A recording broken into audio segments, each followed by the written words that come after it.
So we've gone over a lot of different cultivars, but one category we haven't really touched on is sweeter type of cultivars. And honestly, it's because I'm not usually a huge fan, but there are a few that I really do like, and I think you may too. Stay tuned.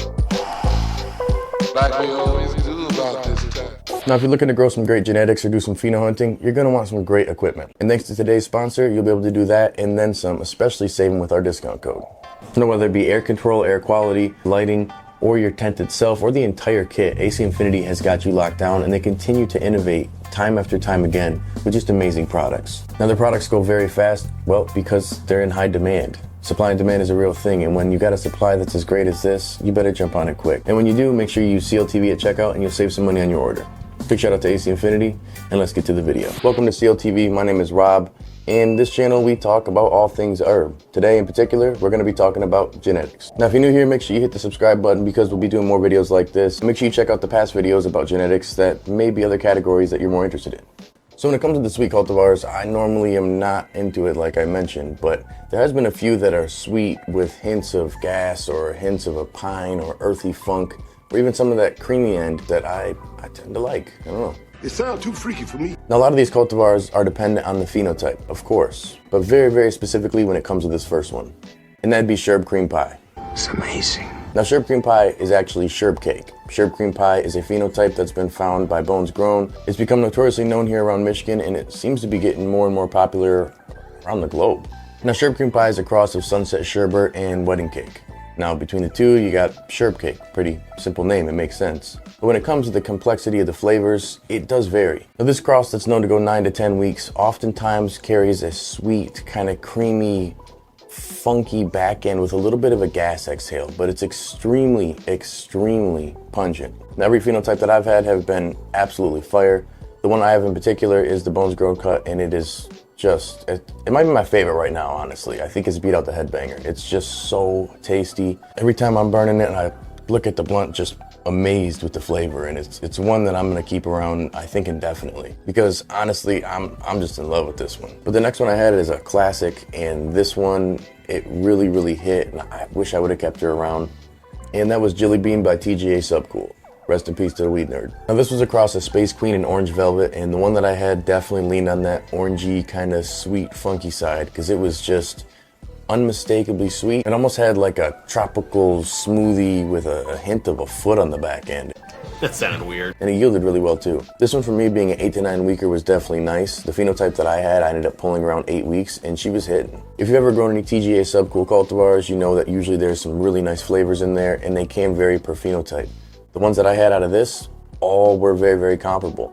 And I did really like it, but it got played out over time, and like most growers who've been doing it long enough, you feel like the grass is greener on the other side. But luckily I had another cultivar from TGA, and that one was one of my favorites, and that'd be Dairy Queen. Now, Dairy Queen was a funky one. But sweet. She was leaning almost on the cheese side, but she had a very, very sweet initial smell. The taste and the exhale was just a unmistakable sweet funk, almost leaning on a OG a little bit, but more towards like a blue cheese if you've had any of those. But the initial smell was very, very sweet. I'd say almost leaning towards like a papaya or some sort of like exotic fruit would be the best way to describe it, but still had that musky, funky on the back end. Now, when I grew this, not only did it smoke very good, but it yielded very well. The only reason I didn't keep it around is at the time I was in a moving process and I just didn't have space to keep clones, and I was still a little bit hidden about my grow with people and didn't have as many growers I knew in the community to try to keep those genetics with. Looking back, I really wish I would have, because that was one of my favorite cultivars. It was unique, it was funky. That and the Chernobyl, which isn't so much on the sweet side, but those were just two that I really wish I wouldn't have got rid of. Maybe make a video on some of those that I lost. That'll be a sad one. Wait, But, you know, it's good to look back and see the ones that maybe could have made the cut that didn't, or the ones that slipped through the crack. Now, in this case, if you can get yourself a Dairy Queen, I definitely recommend to keep this one. It hit on all areas for me, and I know a lot of times nowadays it's a little harder to find from reliable sources. But realistically, that pheno hunt is the most important thing, so prepare to hunt. It's not gonna come just immediately from one pack. It's like getting Pokemon cards back in the day, you know what I'm saying? You may have to go through a few to find that banger.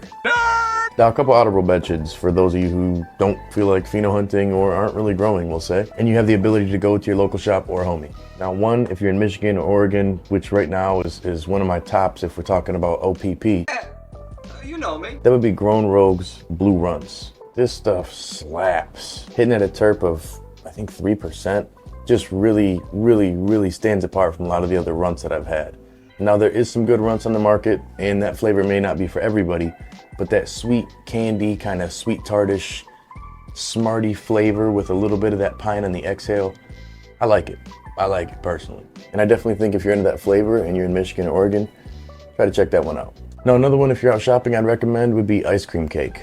Now this one, depending on who you get it from, definitely has a nice sweet funk to it. Now, I believe ice cream cake is from Sea Junkie, so traditionally you're going to be finding some good flavors depending on the pheno you find. But the ones that I've had have been sweet with a little bit of a cushy kind of exhale to it. Now that's again not for everybody, but if you're someone who's not too heavy into the hardcore sweets, this one is a good one for you. And last but not least, this one I grew back in the day, but it was a cut, so I can't guarantee it was exactly what it was, but that would be Cinderella 99 or C99. Now this had big, fat, beautiful green buds, and it had a nice, tiny, sweet, almost caramelish type of aroma to it, and really just was everything that I liked back when I first started growing.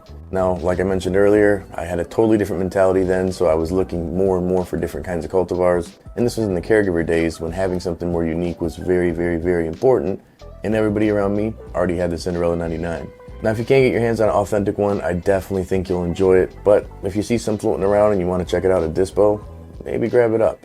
I know they are hit or miss because some places have made replicas and they're definitely not the original C99 that at least I have the experience with.